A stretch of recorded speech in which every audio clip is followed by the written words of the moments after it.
تو کی هستی؟ I had the nightmare last night.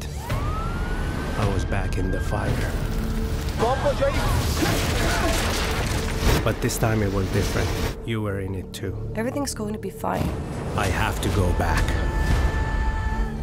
آقا سام کاشانی برگشته تهران. میدونی که باید چیکار کنی؟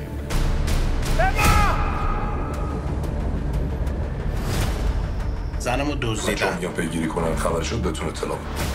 دستگاه مشترک مورد نظر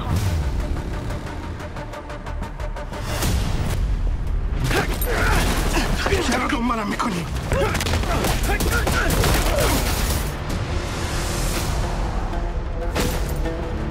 میخوام اونی که تو عکس رو برام بیاریش. این همینیه که 5 سال پیش نجاتش دادی؟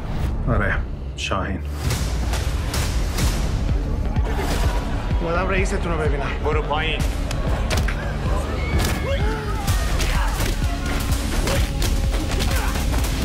سام کاشانی اونجا آسیب دیده. پرونده رو میخوام با جزئیات. اما میترسه اونو یه برای سر زنش بیارن یا بکشنش. من باید زنمو پیدا کنم. هر جوری که شده. پس بهتره نه وقت تو گرفته بشه نه وقت من.